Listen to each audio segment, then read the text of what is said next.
nesses momentos onde a bolsa não está tão favorável. A bolsa é cíclica. Ela tem ciclos de alta e ciclo de baixa. Mas tem muita oportunidade, que nem você falou, né? Tem que ter Exato. pessoa. Nós estamos num ciclo de baixa. As oportunidades estão na mesa, né, professor? Exatamente. Nem tudo é oportunidade, né, professor? Nem tudo, é o que eu falo, nem todas as ações que o preço está caindo, elas estão ficando mais baratas. O que tem de gente falando de lojas americanas, pô, Exatamente. caiu 90%, vou comprar, porque, meu, não é possível cair mais. É possível sim, né, professor? Sim, claro. O preço pode cair e a ação pode ficar mais cara. A pessoa, tá maluco? O que é isso?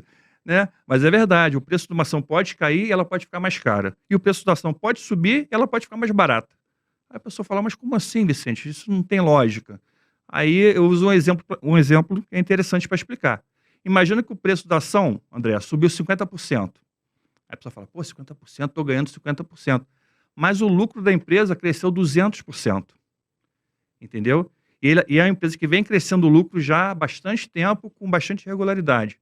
Aí você pensa assim, peraí, essa empresa, por mais que o preço tenha aumentado, o lucro dela está aumentando muito mais. Então o preço dela, apesar de estar aumentado, ainda está defasado em relação ao lucro. Então, ou seja, ela aumentou o preço, mas ela está mais barata. E o caso das americanas é um caso emblemático, né? Foi o maior... Não lembro de um caso na Bolsa de Valores... A não ser ali o grupo OGX, né? Até queria saber da sua opinião. Lojas americanas nesse momento é furada ou é uma oportunidade? Como você enxerga o case e até mesmo a participação desses bilionários frente aí a toda essa questão? Eu acho que hoje é uma furada, lojas americanas, né?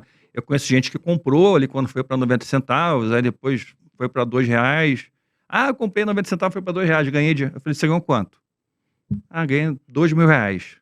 E aí, mudou sua vida? Exato. E o risco que você correu? E o risco que você correu, né? Eu falei, isso não muda a vida de ninguém, né? Esses pequenos ganhos, esses pequenos trades, né? Tem uma frase do Charlie Munger, que eu gosto muito, que é o sócio lá, o companheiro do Warren Buffett na Berkshire Hathaway, que é muito legal. Ele fala assim, o grande ganho não está na compra nem na venda, está na espera.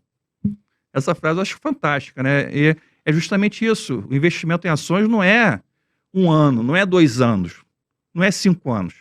É 20 anos, 25 anos, 30 anos. Aí a pessoa pergunta para mim, quanto que é o longo prazo? Eu falo, o longo prazo é 20 anos. Né? Mas o caso das americanas, qual é o problema hoje? Né? O problema é que você tem uma estrutura de endividamento muito grande, né? A empresa vai entrar em recuperação judicial, ela já estava muito endividada antes. Então, assim, a gente não sabe avaliar até que ponto ela vai ser capaz de sair dessa recuperação judicial, né, e se firmar aí de novo no mercado. A gente sabe que o setor de varejo é um setor muito complicado. Eu não sou tão radical, né? Falo assim, eu não invisto em varejo. Né? Eu acho que tem empresas de varejo que, em determinados momentos, elas estão com preço, que eu falo, está tão barato, que se ela deixar de ficar ruim e ficar mais ou menos, ela não precisa nem ficar boa. Ela já vai valorizar muito. Então, assim, em alguns casos, o valuation é tão atrativo que compensa o risco. Você não tem para onde cair mais, né? Mas no caso das americanas, você tem um risco muito grande. Porque você não sabe se tem mais esqueletos para sair do armário, né? Que a gente fala, né? Eu não sei se mexer ali, vai que sai mais coisa, né? O que está escondido você acha ali que dentro. Fraude, professor? Polêmica, se é fraude ou não. Eu não tenho como saber, né? Teria que estar participando da auditoria lá dentro da empresa, olhando as contas, né? Porque é fácil a pessoa falar, é fraude. Tem que olhar, né? Alguma coisa errada tem, né? Mas tem que entrar e entender o que houve, como é que foram as movimentações, quem sabia, quem não sabia. Então, isso não tem como a gente entender hoje.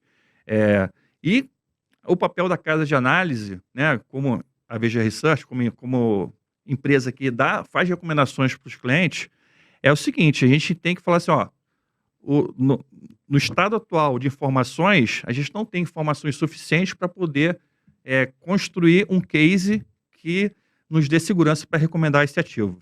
Né? Então, a gente não recomenda por isso.